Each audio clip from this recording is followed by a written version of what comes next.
The landscapes of our lives are for learning, where experience is our teacher. When we gather together and share our resources, we are destined to love and thrive. Hey everybody, welcome to Landscapes for Learning. Welcome back, I should say. The last video I completed was about attention. I've been drawing on my classic Wisdom for the Modern Human, a self-study guide for wellness that I wrote and published in 2019. It's about self-study for self-realization. So it's a very simple concept. It's about knowing yourself. And you would think that, everybody would know exactly who they are, but unfortunately, we really don't. Our culture doesn't teach us to really know who we are in mind, body, and spirit, and it takes a little bit of work to do that. But I don't know about you, but I don't have anything better to do than to know who I am so I can take the optimal care of myself so that I don't end up corrupting myself and corrupting other people I love and the world. So it behooves all of us to follow the Oracle at Delphi, to know thyself, for wisdom and wellness. So I break down this process into 5 parts: attention, self-awareness, challenge, choice, and learning. That's what my book is all about. And I give little exercises. It's a curriculum. So it's basically units of learning about each of those topics and how they specifically apply to you and how you experience them in your own life and in your own body and mind system, because everybody is very individual and different. So today I'm going to continue to talk about attention, and then we'll get into self-awareness and interoception in the next video. So for those of you who haven't seen any of my videos, I am a former high school English teacher turned mental health counselor, behavioral health coach. I work with people on lifestyle change. I also am employed as a mental health clinician, so helping people deal with a range of issues. Basically, I help people lift the heavy weight of being human through humanistic support, and my orientation is mind-body somatics of healing. So the physiological and biological underpinnings of human behavior. So for instance, if you're behaving in a certain way that is causing you more distress, then we take a look at what's going on in your whole mind-body system to get to the root cause of those behaviors without shame, without judgment. Sometimes, most times, all the time, our behaviors are usually an adaptation to stressors in the environment, and sometimes those happen long ago before our cognition comes online, and those experiences and those responses and reactions to those early experiences get rooted in our physiological system. Our nervous system gets tuned in a certain way to detect threat, perhaps when really later in life there's really no threat there, but those implicit memories are kind of in our viscera and in our nervous system. So what I do is provide a lot of psychoeducation around how our nervous system works and how that's related to our behavior.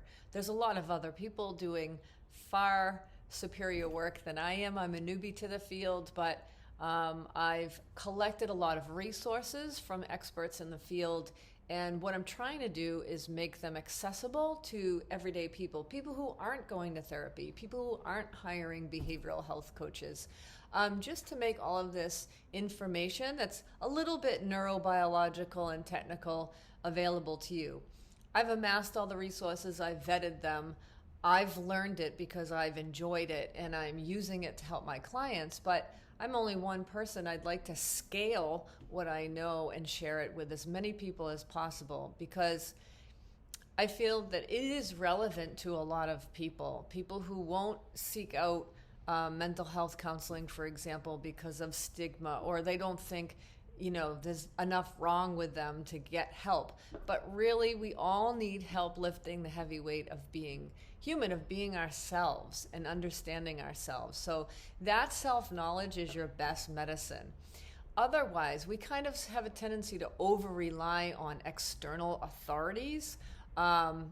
And we're kind of sold the narratives from the drug companies and food companies and all kinds of companies that want us to spend our money on their products to help us feel better or know ourselves better, when really we have all the answers within us already. We just need to slow down, take the time to look, and get a little bit of education around that to better understand ourselves. Because, like I said, your self-knowledge is your best medicine. Your self-knowledge is your best defense against people and forces that will manipulate you in our environment. So, life is hard that way. That's just how we find ourselves in this modern world. That doesn't mean we're victims. It just means that's the way it is. And so let's develop some skills to cope and manage living in this environment that we find ourselves in, right? We didn't get to choose when we were born or who we were born to or our circumstances. But once we get to a certain point in life where we start to kind of build awareness about, the stressors in our lives and who we are and how we are, the more information we know about ourselves and how we function, the better care we can take for ourselves. We can break those bad habits.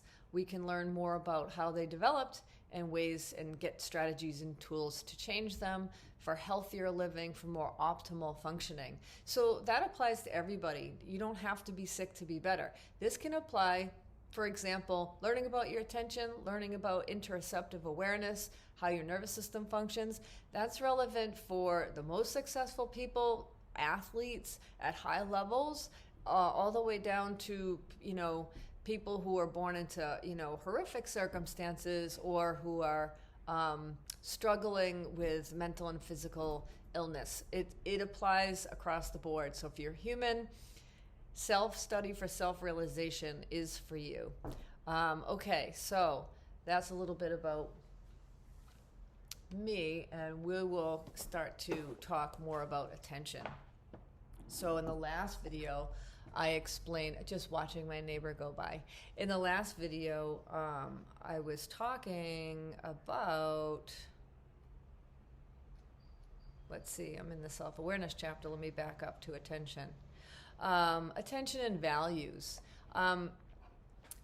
Anytime somebody wants to understand their own behavior, to maybe support and consistently do behaviors that are helpful and improving one's life, like going to the gym or eating right, you want to reinforce those good behaviors. Or anyone who wants to, say, quit smoking or stop a negative behavior. A good place to start is with your attention. Where is your attention focused? What is attention? Where is it focused? And I talked about these things in the last video, the previous video about attention.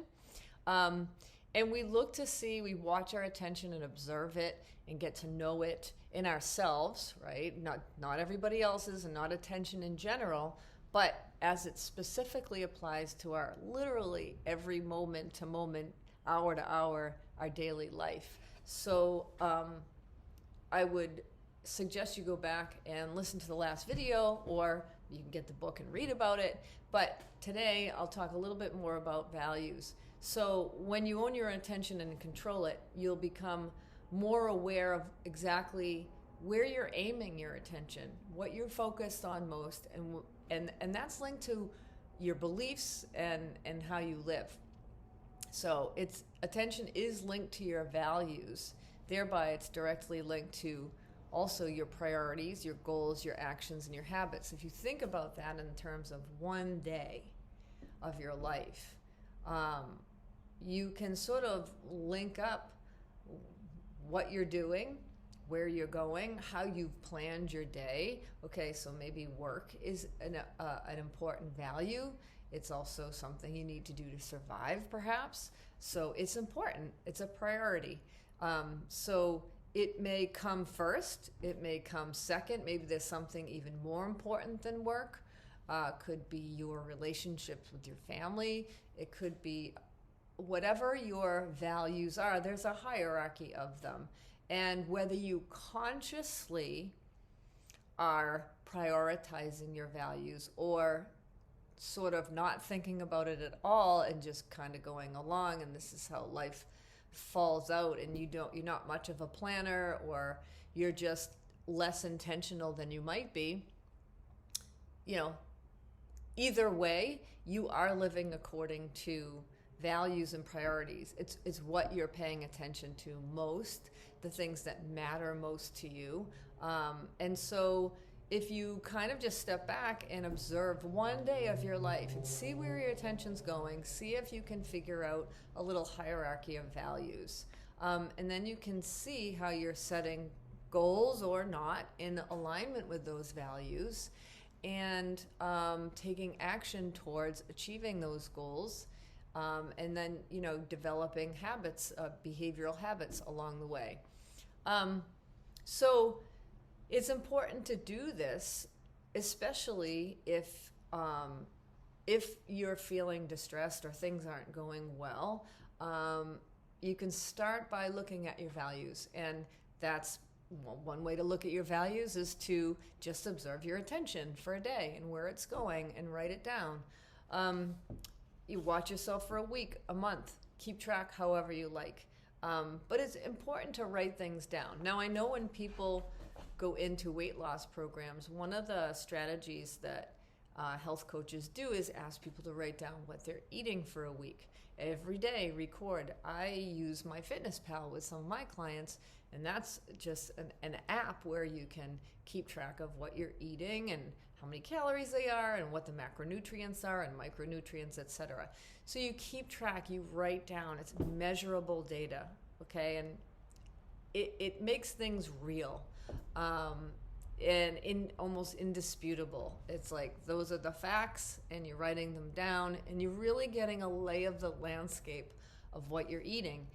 With values and your attention, you're getting a lay of the landscape of your attention. You're just seeing where it's going. But it's really important to write things down for yourself, to make them concrete, and then you can go back, because memory's faulty, right? And life is busy and we get distracted. So it's a good idea to get in the habit of writing. So that's a little bit about what is at the end of chapter 1, part 1 on attention. We write about attention.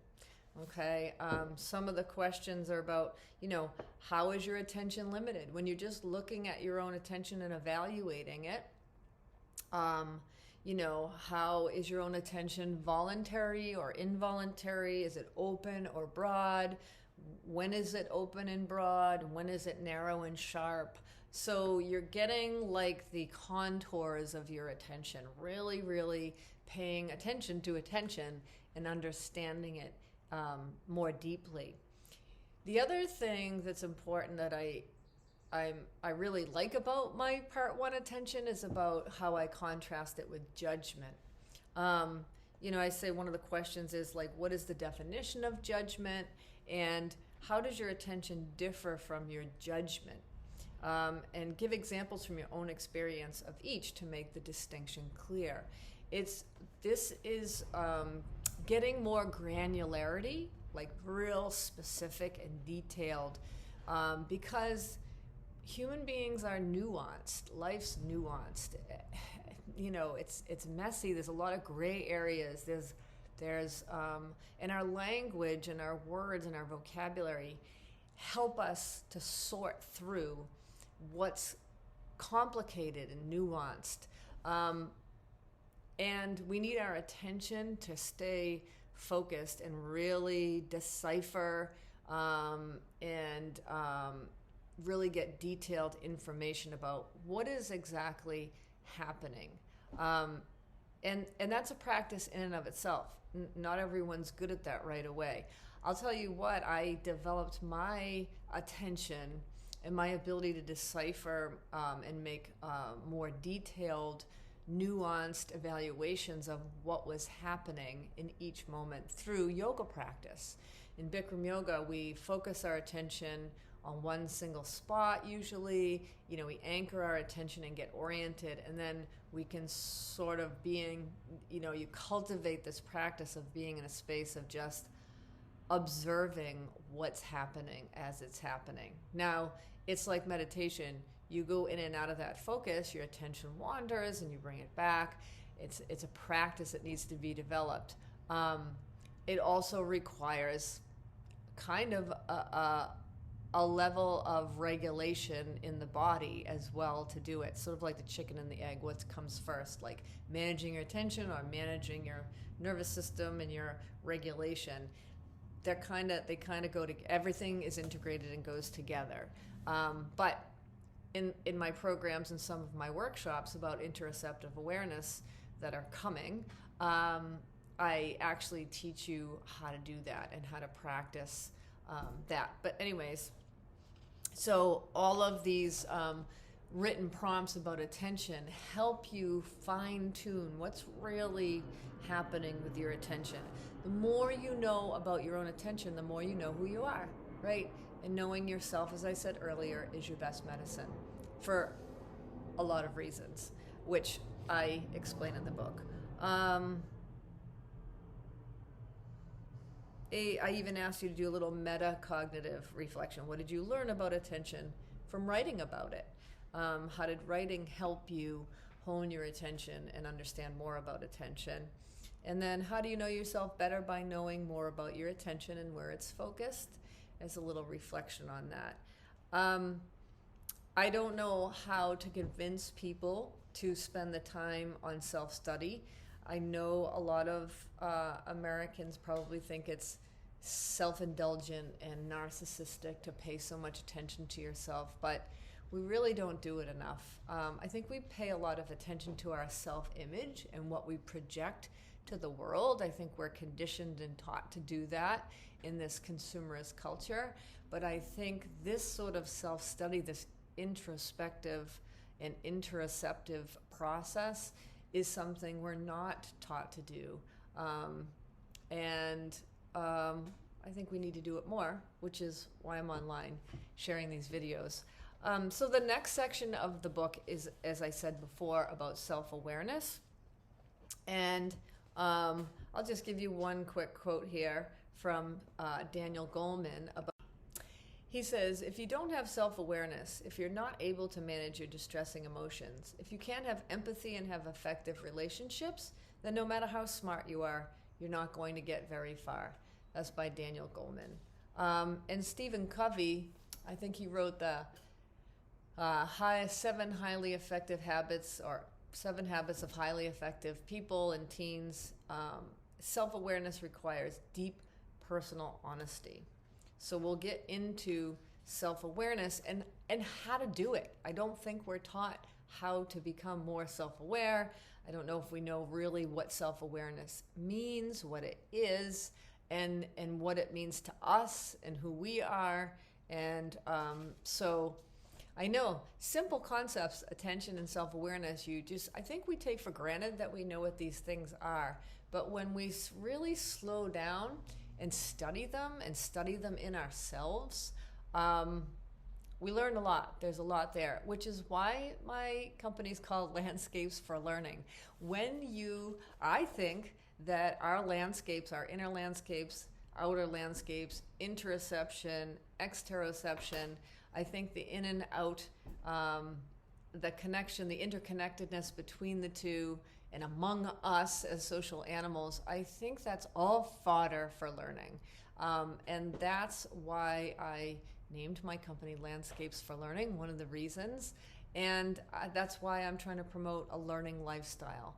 Learn more. I think we learn a lot on the external landscape, everything outside of ourselves. I think we need to travel our inner landscapes for learning more often. And I don't think we're taught how to do that very well. So this is why I'm here, sharing resources from other people who believe the same, psychologists, biologists, neurobiologists, interpersonal neurobiologists, and more resources, people from the world of trauma who have written so much about mind-body health and getting to know who we are from the inside out, mind, body, spirit. So I have my Workout Within t-shirt on today, and that's what I want to encourage people to do. Workout within.